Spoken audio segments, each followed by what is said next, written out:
여러분, 민수기 20장은 이스라엘 백성들에게 있어서 참 암울한 그런 일들로 가득한 장이 아닐까 싶습니다. 왜냐하면 지금 읽었던 것처럼 그들과 함께 동고동락하면서 그 어려웠던 광야 생활 가운데 지도자요, 대제사장이요, 자기들을 이끌었던 그 리더들이 죽는 장면이 실은 오늘 민수기 20장에 나옵니다. 여러분, 오늘 배경은 이스라엘 백성들이 광야 생활을 한 지 40년이 되던 때입니다. 민수기 20장까지 오면서 벌써 40년의 세월이 흘렀다라는 뜻이죠. 그 시간 동안 어떤 일이 벌어졌냐면 출애굽 1세대들은 그 광야에서 모두 죽습니다. 그리고 광야 생활에서 태어난 자녀들이 세대 교체가 되는 이제 이 출애굽 2세대들의 시대가 된 것이죠. 그러니까 출애굽 1세대로 지금까지 살아남은 사람은 몇 명 되지 않습니다. 모세, 그리고 아론, 미리암, 그리고 갈렙과 여호수아 5명뿐이지요. 그들 중에서 갈렙과 여호수아는 죽지 않고 가나안 땅에 들어갈 것이기 때문에 실질적으로 살아있는 1세대는 3명입니다. 모세, 아론, 미리암입니다. 그런데 여러분, 오늘 20장 본문이 어떤 소식으로 시작이 되는지를 한번 보셨으면 좋겠어요. 우리가 읽지는 않았지만 오늘 본문 20장 1절을 한번 보실까요? 같이 읽겠습니다. 시작. 첫째 달에 이스라엘 자손 곧 온 회중이 신광야에 이르러 백성이 가데스에 이르더니 미리암이 거기서 죽음에 거기서 장사되니라. 20장이 어떤 소식으로 시작하냐면 리더 중에 한 명이었던 이 미리암, 모세와 아론의 누이 아닙니까? 그 리더의 부고의 소식으로 이 20장이 시작을 합니다. 그리고 어떤 소식으로 20장이 끝나냐면 29절도 한번 보세요. 이건 제가 읽어드릴게요. 온 회중 곧 이스라엘 온 족속이 아론이 죽은 것을 보고 그를 위하여 30일 동안 애곡하였더라. 이번에는 대제사장직을 맡았던 그 아론도 죽지요. 여러분, 이 아론의 죽음에 대해서 민수기 33장 38절의 증언을 한번 들어보십시오.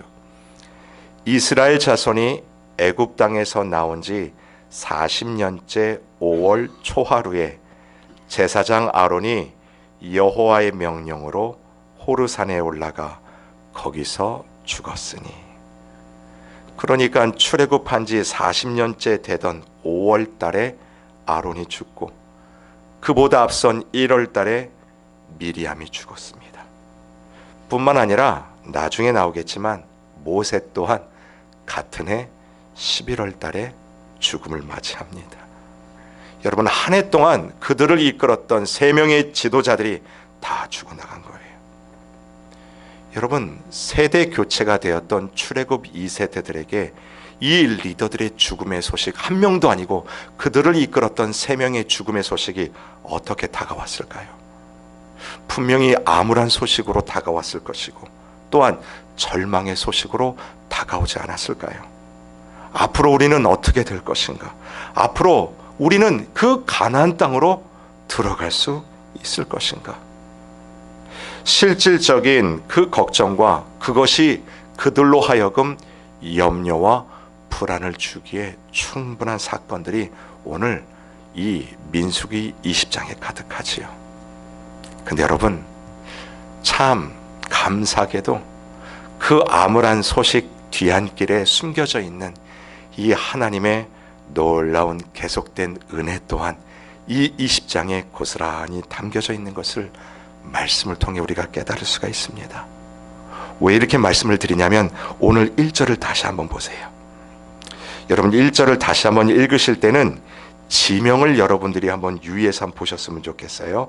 1절을 다시 읽습니다. 시작.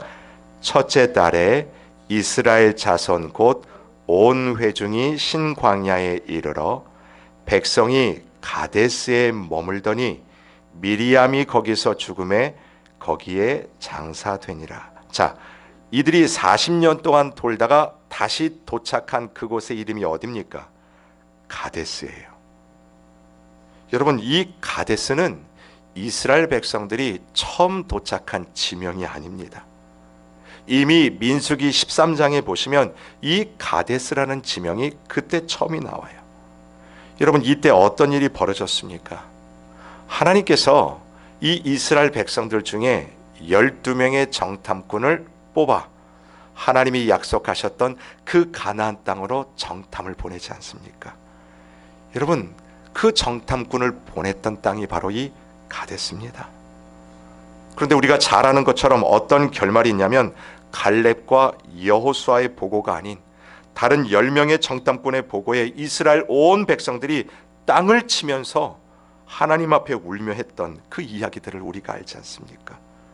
하나님이 약속하신 그 가나안 땅을 불신앙으로 저버렸던 곳, 그것이 가데스예요. 그래서 하나님이 이 일을 보시고 이스라엘 백성들의 불신앙의 모습 속에 정탐한 날수인 40일을 하루에 1년으로 계산해서 40년 동안 광야 생활을 시작하게 하신 그곳이 어디냐면 이 가데스라는 것입니다. 그들이 40년을 다시 쭉 돌다가 비록 미리암의 죽음의 소식이 전해지고 있지만 그들이 다시 어디로 도착해요? 가데스로 도착했다라는 이 뜻이 무엇을 의미하는 것입니까? 이게 참 중요한 뜻이에요. 어떤 뜻이냐면 이제 하나님의 징계가 끝이 났다라는 뜻입니다. 이제 그들은 광야 생활을 정리하고 약속의 땅 가나안 땅으로 향해 걸어갈 수 있게 되었다라는 뜻입니다. 실은 이것이 미리암의 부고 속에 담긴 이스라엘을 향한 여전한 하나님의 은혜의 소식입니다. 여러분 생각해 보세요. 하나님이 징계라고 하셨던 그 40년의 생활 속에 그럼에도 여러분 여전히 하나님은 그 이스라엘 백성들을 붙들고 계시지 않았습니까? 그 백성들이 굶지 않도록 날마다 아침마다 만나를 내리셨고 구름 기둥, 불 기둥으로 그 이스라엘 백성들을 40년 동안 이끌어 오셨지 않습니까? 그들의 신발과 의복이 헤어지지 않도록 그들의 발이 부르트지 않도록 붙잡아 여기까지 인도하신 분, 그분이 바로 신실한 하나님 되신다라는 거예요. 여러분 다시 본문으로 봐서 여러분 25절과 26절을 한번 보시죠. 이번에는 이 아론의 죽음 속에 담긴 이 하나님의 은혜를 우리가 발견했으면 좋겠는데 25절과 26절을 같이 읽습니다. 시작. 너는 아론과 그의 아들 엘르아사를 데리고 호르산에 올라 아론의 옷을 벗겨 그의 아들 엘르아살에게 입히라. 아론은 거기서 죽어 그 조상에게로 돌아가리라. 여러분 아론이 입은 옷은 대제사장의 옷 아닙니까? 그 옷을 모세가 벗겨 그의 아들 아론의 아들 엘르아살에게 딱 입히는 것, 이것이 무엇을 의미하겠습니까? 맞습니다. 아론의 대제사장직이 그의 아들 엘르아살에게 그대로 위임이 되었다라는 뜻입니다. 여러분 지난주 토요일 날 우리가 대속죄일에 대해서 나누지 않았습니까? 그 대속죄일에는 제사장들이 많다 할지라도 오직 대제사장만이 지성소로 들어가고 하나님이 베푸셨던 그 일들을 감당하는 자, 그 자가 바로 대제사장 아닙니까? 자신을 위해서 공동체를 위해서 제물을 잡을 뿐만 아니라 맨 마지막에 아사셀이라고 하는 그 대속의 염소를 진중에서 밖으로 내보낼 때 온 백성들이 그것을 보고 우리의 죄가 저렇게 저 방법을 통해 깨끗하게 되었구나. 여러분 그 일을 감당할 수 있도록 허락하신 자가 바로 대제사장입니다. 이 아론의 죽음은 대제사장의 직이 끝나는 것을 의미하지만 그의 옷을 벗겨서 그의 아들에게 입혔다는 그 뜻은 바로 하나님의 언약의 그 약속이 여전히 이스라엘 백성들에게 흐르고 있다는 것을 약속해 주시는 장면입니다. 여러분, 이처럼 보기에는 20장에는 암울한 절망의 소식으로 가득 차 보일 수 있지만, 그러나 지도자들의 그 죽음 속에서도 하나님은 당신의 백성을 위해 여전히 은혜의 단비를 내어주신다라는 소식입니다. 여러분, 약속의 땅 가나안 땅은요, 인간 지도자들을 통해서 들어가는 곳이 아닙니다. 그 약속의 땅 가나안은 이스라엘의 군사력으로도 들어가는 땅이 아니에요. 하나님의 은혜에 힘입어 믿음으로 들어가는 땅, 그 땅이 바로 약속의 땅 가나안 땅 아니겠습니까? 우리가 오늘도 바라보며 달려가는 저 하나님 나라도 마찬가지입니다. 하나님의 은혜에 힘입어 믿음으로 들어가는 곳이에요. 믿음으로 나아가야 되는 그곳이 바로 하늘나라 아닙니까? 그 나라에 가기까지 우리는 여러 가지 어려움 속에, 순간 환경과 상황들 속에 분명히 처합니다. 하지만 바라기는 어둠의 먹구름 사이로 여러분을 향해 비추시는 계속되는 그 하나님의 은혜를 경험하고 볼 수 있기를 바랍니다. 아니, 더 나아가 그 은혜를 맛보아 알기를 간절히 원해요. 하나님은 언제나 우리에게 빛을 비춰주시고 은혜의 단비를 내려주는 그 놀라우신 사랑의 하나님 되십니다.